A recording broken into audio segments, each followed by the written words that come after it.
Hey guys, it's Rich with another Tarot Talk, and this one we are discussing an Oracle deck, the Goddess Oracle. So I got this one fairly recently. I've looked through the cards a couple times. I haven't really dealt with this deck because I've actually bought this deck for a different reason than actually doing divination. This deck I bought, and I've bought other decks for different reasons like this, that I actually want to use this more as a study deck than as a reading deck. So that's my take on this deck, as a study deck rather than a reading deck. Of course, you can use it as both. That's just the reasoning that I bought it for.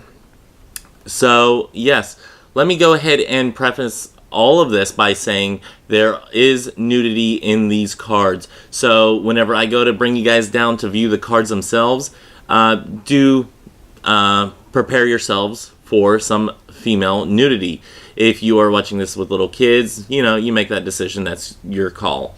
But I do want to warn you guys about that. I mean, a little bit of nudity here and there in a deck is kind of, normal for tarot decks or an oracle deck. But this one has a substantial amount, especially of female nudity, because it is a goddess oracle. It's a goddess-based deck, and there's a lot of nudity in artwork and depictions of goddesses. So I have no problem with nudity in decks.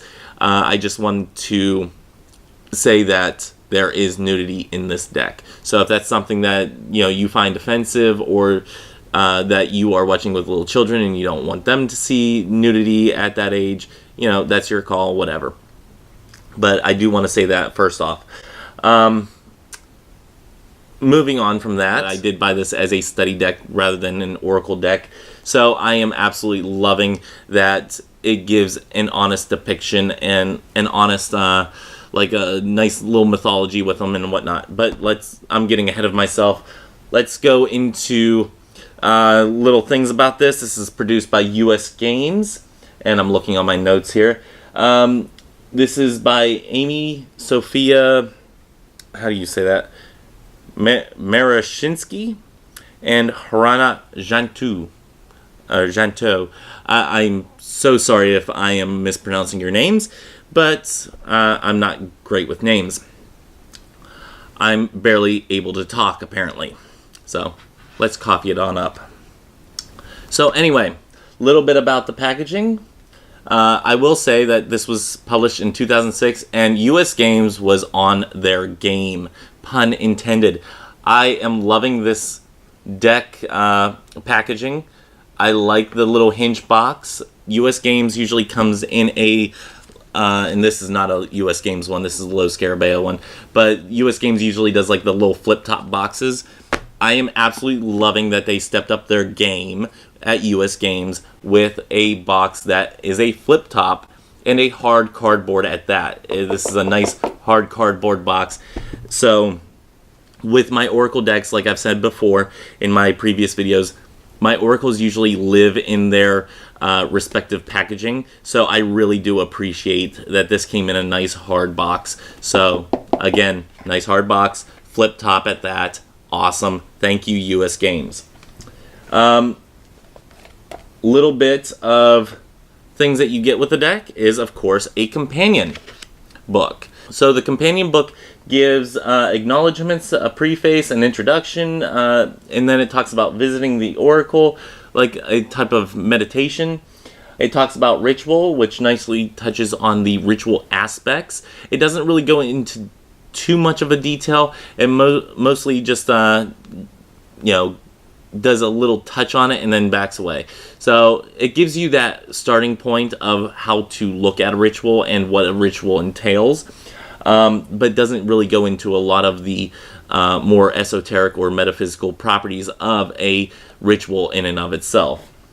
So I want to just preface this by saying that it was lightly touched on, so people don't get angry like they're looking for a ritual to be full-blown in there and then they're disappointed. So anyway, moving on from that, it talks about invoking the oracle, and it lightly touches on a way to use the deck. It only, I think, lasts for a couple pages. Let's see. Yeah, it lasts from page 8 to 10, so Yeah, 8, 9, and 10. So there's 3 pages on invoking the oracle, ways that you can use it, stuff like that. It has 3 spreads in here, and it gives a little layout of how they go and what their interpretations would be. It gives 2 that it shows the pictures of, and I have not seen these types of spreads before in any other type of book, at least that I can remember, which, isn't saying much. But my memory does not recollect any one of these spreads, so I think they are original to the deck. And then it gives one that does not show the spread, but it tells you how to do it, and it's more or less of a type of feeling, like you draw so many cards and you spend time with each one of those goddesses, which I really think is quite beautiful, the way that they put it in here. So I'm really kind of liking those spreads. Definitely going to try them out in tarot as well as with this oracle and other oracles. So then it goes into the cards, and first off it gives, and I'm going to try to show it here, it gives a little bit of a poem right here. It gives a picture of the card, and then it gives a little mythology on each one of the goddesses. And then it tells you about the meaning of the card, ritual suggestions that you can do, and it goes on for about, 2.5 to 3 pages is about the norm for these cards. So I do like that they give a little type of ritual aspect that you can do. And for Aphrodite, it has a little poem for love. It has the mythology of Aphrodite, the meaning of this card, and then the ritual suggestion is holding space. Let me just read a little bit of the excerpt here. This can be done in any time, anywhere, for as long as you feel appropriate. Take a deep breath and release it. Take another deep breath and release it. Feel, sense, or see circle of space around you. And then it goes on from there. I'm not going to read the whole thing to you, but it talks about holding that space, which, if you are somebody that purely holds space for people, that is very important for you to hold that space for somebody, or even to hold a space for a situation that is going on, to acknowledge and then move on from there. So I really like that they put in these little ritual aspects. Here's one for Hecate. It's Hecate's Journey of Perspective. Let's see what they do for Sophia, my goddess. There she is. Sophia, the ritual suggestion is connecting with your inner Sophia.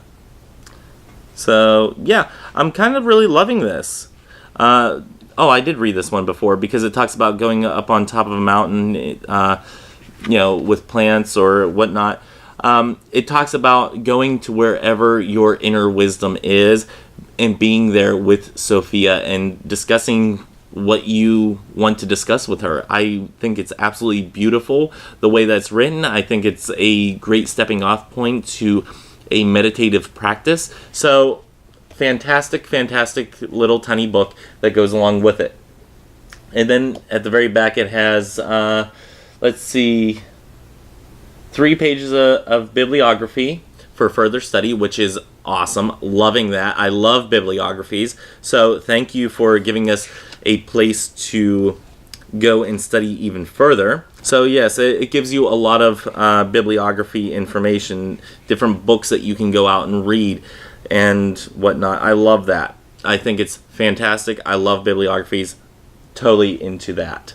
So moving on, let's go ahead and look at the cards. So I want to talk a little bit about the cards before I go into them. On the back, for one, you can go borderless if you don't like, white borders. But a lot of this deck is done in a very light aspect. So the white is something that follows throughout. But you can go borderless if you wish to. This is Sybil, the female prophet, on the back. So you have that on the back of every card.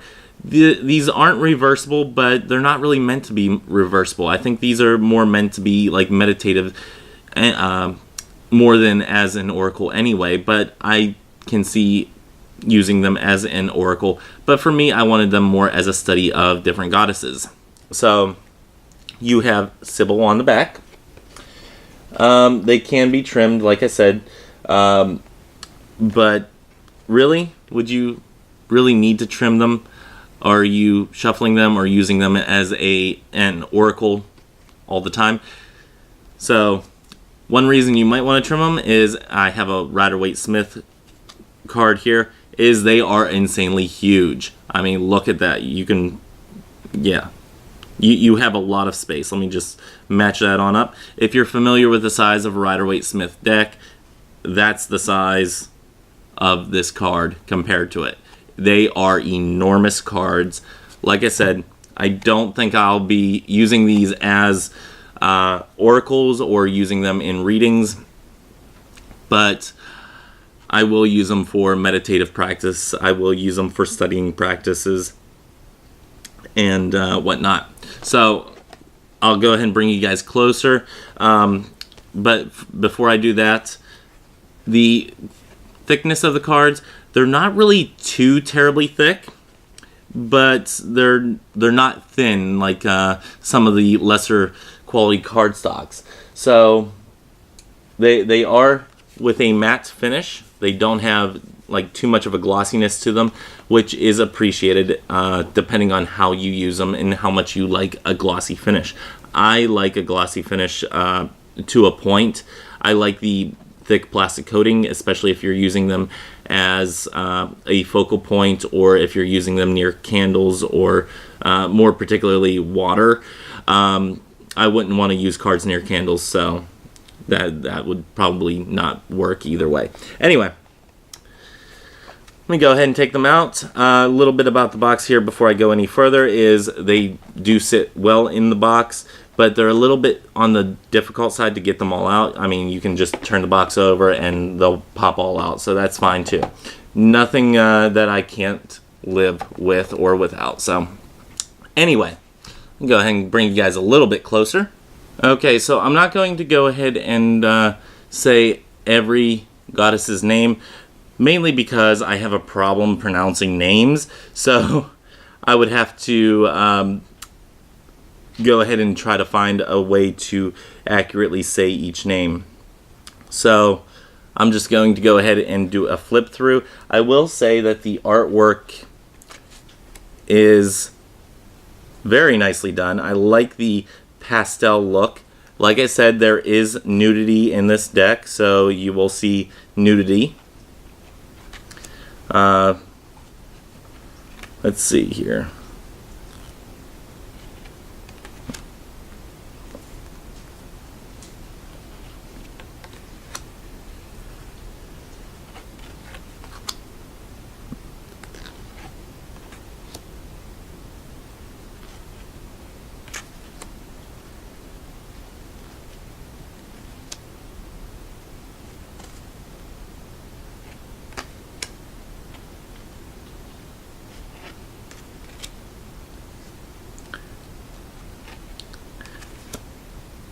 And at the bottom of each card, it does, I do want to say, give the name of the goddess.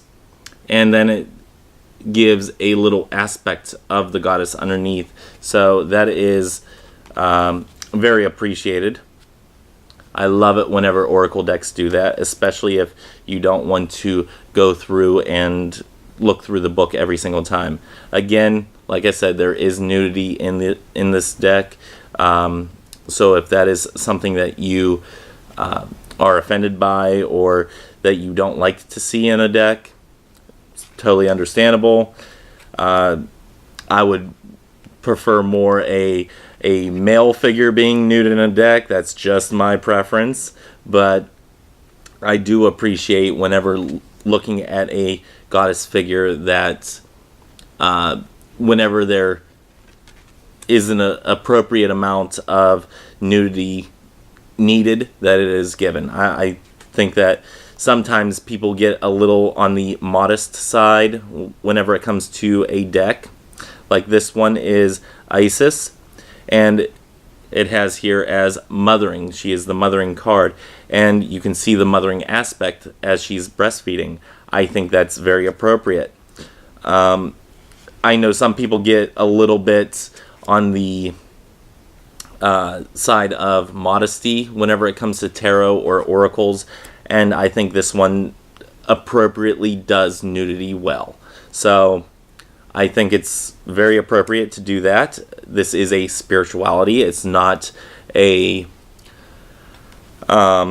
it's not like you're putting it out there into the world to be in everybody's face. This is something that connects you to your spiritual path or your spiritual practice.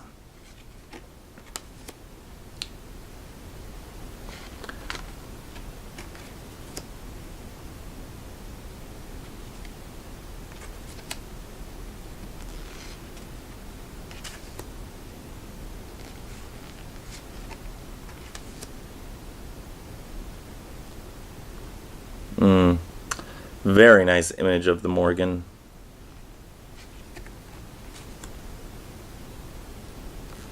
I will say that this deck is ethnically diverse, but like some of the like the Egyptian goddesses, you would expect them to be a little bit darker to coincide with where they are primarily worshipped from. So I will say that they did a lighter skin tone on some of the more African type of deities, or of the African goddesses.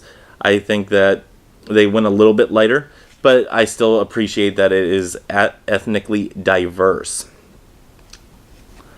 And there's Sophia. I love this image of Sophia. I think it's very appropriate. So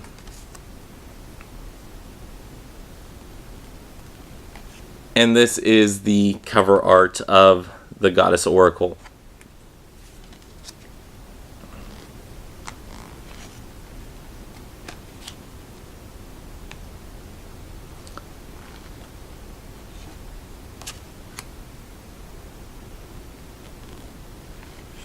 Again, very beautifully done. I love that it is ethnically diverse. I think this is a wonderful deck if you use it as an oracle, or if you're going to be using it like I am as a study deck to study different goddesses.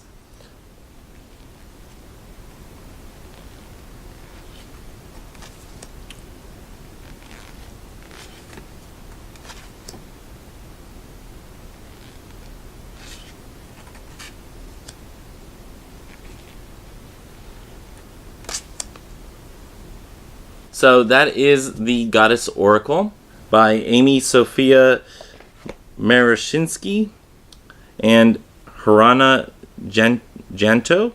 It's illustrated by Harana. And I'm so sorry if I mispronounced both of your names there.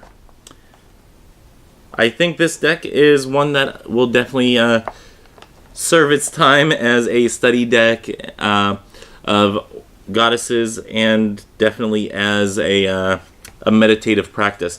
Oh, I do want to show the shuffling capabilities, because I know that's important to people that are going to be using it as an oracle. Like I said, larger cards, so a little bit more difficult on the shuffling if you're doing a bridge shuffle. And let's see here. Not bad on the bridge shuffle, I'm just going to say. Even for large cards, not bad on a bridge shuffle. I don't know if I'd want to bridge shuffle them too much because, you know, as meditative cards. If I was using this as an oracle card, yeah, they'd probably get shuffled, beat up, and, you know, used and abused, that type of thing. So, yeah, I'm really kind of liking this. There are 52 cards in this deck, so there's more than enough to study with this deck. So yeah, kind of liking it, especially as a study deck. Very appropriately done, very nicely done with the artwork. Kind of loving that and the book, and how it gives a little bit of the mythology on each one. So I love that. That is the Goddess Oracle, and yeah, that's all that I have to say about that. Until next time, may you have love, hugs, and ladybugs. Bye-bye.